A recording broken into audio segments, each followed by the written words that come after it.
Welcome back to Zangeki no Reginleiv, and we're continuing with Freya as she goes deeper and deeper into these caves looking for the dragon Fafnir. Will we find it? Maybe, maybe not.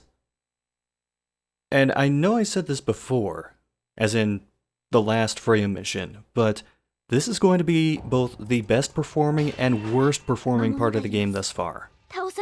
This is actually where we ended the last mission, and there was nothing here. Now these crab guys are back, but we have the heat-seeking bow.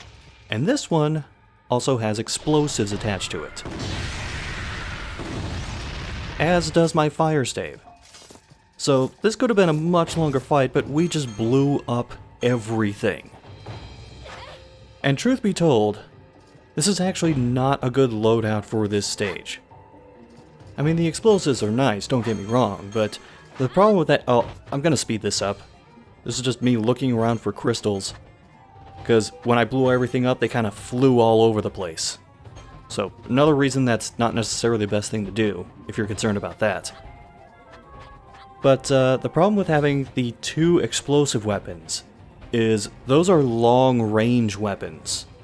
And then I have the greatsword, which is a very close-range weapon, so I don't have anything for that mid-range, which is usually what I would have either the bow or one of the staves for. So this is the one place where they specifically tell you where to go in this stage, because the rest is pretty much a straight line.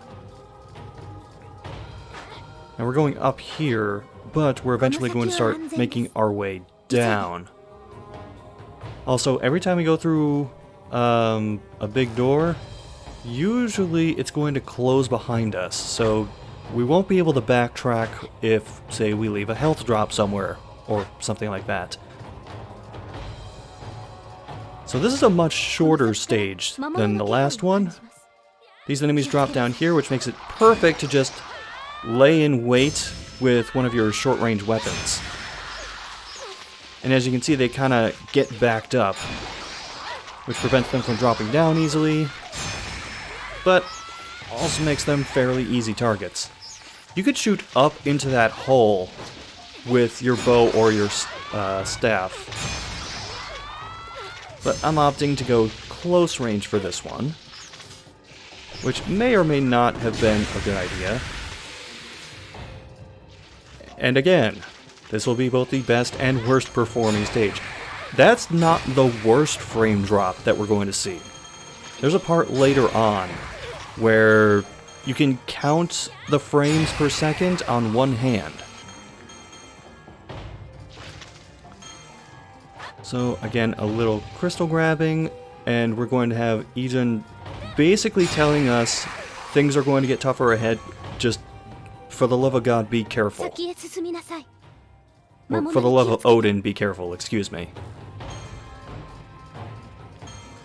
It's pretty easy to tell where to go, not just because of the limited amount of doors, but there's a minecart track that you can just follow for the majority of the stage. Now this was one of the easier rooms. There aren't any rooms like in the last mission, where you're surrounded on all sides by openings that the enemies pour out of. Here it's a little more straightforward. However, this does have the problem before where you don't want to kill enemies too soon if you're worried about crystal count, because they will end up stuck in places where you can't reach them. In fact, here it happened with a health pickup, which is quite bad, because when you get to the later part of this stage, you definitely want to have definitely full magic, but as close to full health as possible, because, well, we'll get to that later. What's annoying about this is when you start weaning down to the final enemies, sometimes if you go with the kill them all quickly approach, there will be one or two that just hang out on the ceiling or hang out inside the cave where everything came from. So if you don't have like a homing bow that doesn't explode, because those tend to take up more magic, they can be a little difficult to reach. And this just confirms my suspicions. The health pickup is indeed stuck up there. Hopefully it's not one of those 3 heart pickups that restores most of your health. However, we do still have one more guy up there. I'm going to back up a bit to try and bait him into coming out. Okay, that seemed to work.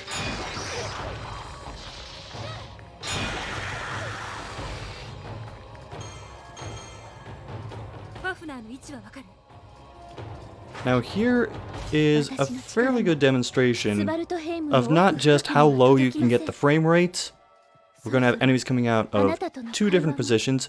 I recommend immediately getting up here to take the high ground and shoot down at the ones that haven't started climbing the walls yet. Count the frames.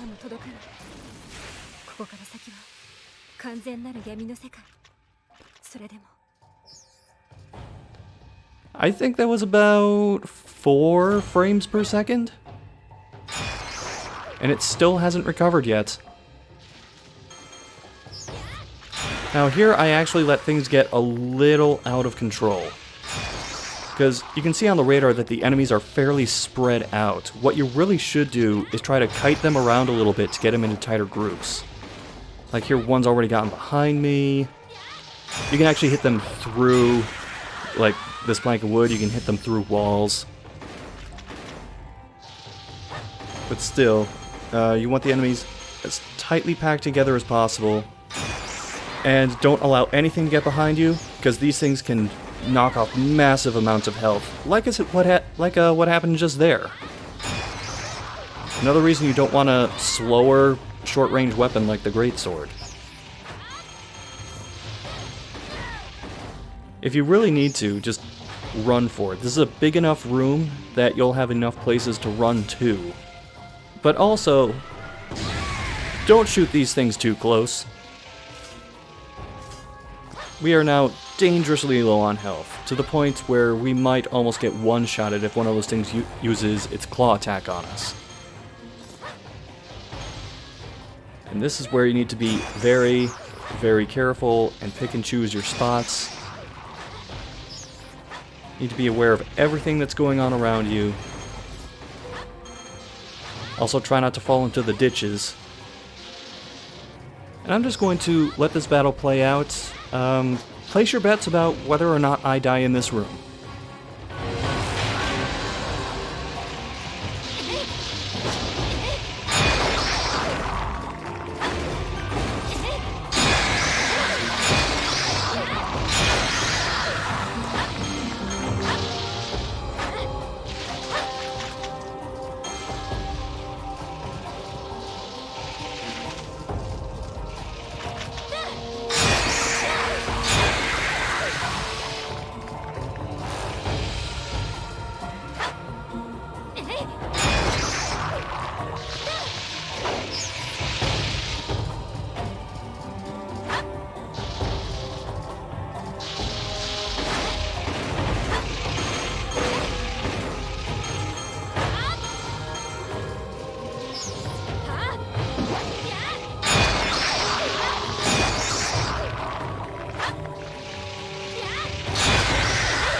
Okay, now that that's behind us, let's speed up the crystal gathering process.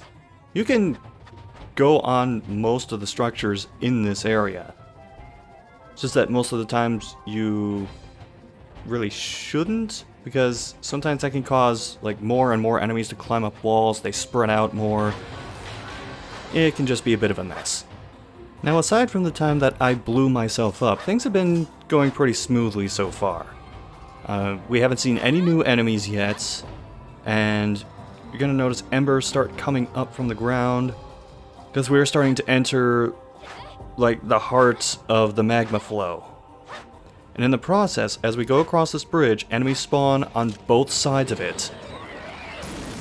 And it looks like the same enemies, except they're a different color. These are more of a red. And you might notice I've shot several exploding arrows into them, and they are not going down easily.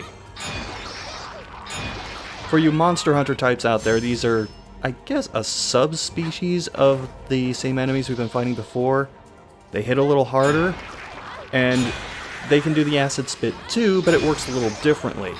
Instead of going in more of a vertical arc, it shoots out in like a straight horizontal blast.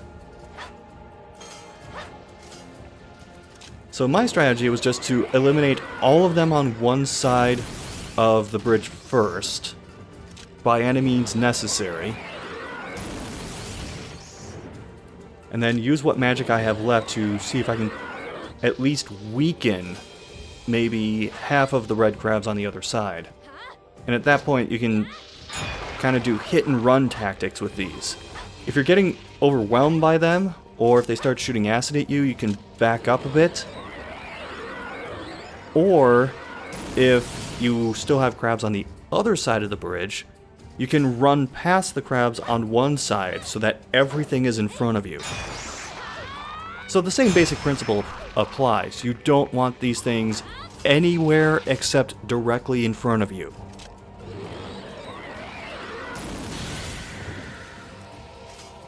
Alright, that took care of all but a couple of them. Sometimes if they hang out on the wall, they'll just forget what they're supposed to do.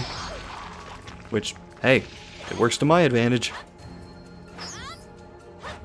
And I'm just being absolutely safe here because I'm on low health. And also, I blew myself up once before and don't need to do it again near the end of the stage. So this should be plenty of magic to take care of the final one, I hope.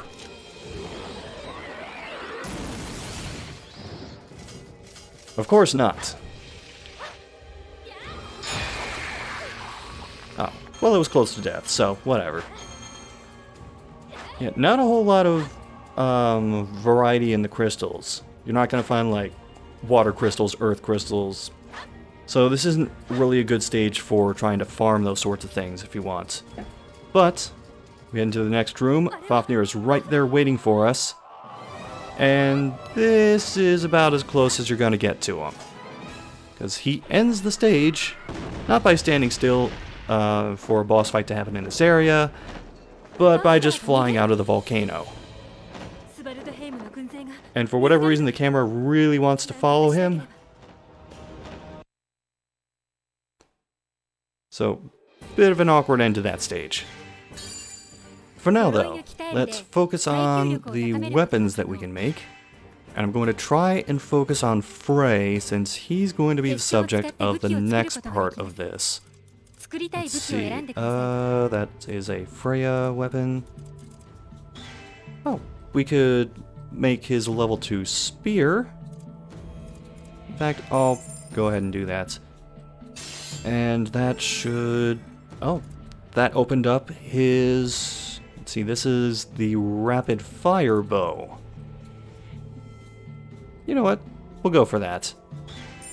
It's really going to drain my water crystals, but I do want to show this off. Now to swap out for Frey and equip these weapons. Get a look at some of the stats for them. Okay. 3 weak strikes followed by a strong strike. 50 times 2, I'll take that. And as for the rapid fire bow, let's see how much damage and how many bolts. 3 bolts for 50 damage. And as long as the charge time is okay, we can still make use of this. フレイとフレイヤを切り替え装備を And 変 next 更 time on することがで Zangeki き no ます Reginleiv, what did ever happen to 鎧の Frey? 鍛えるで耐久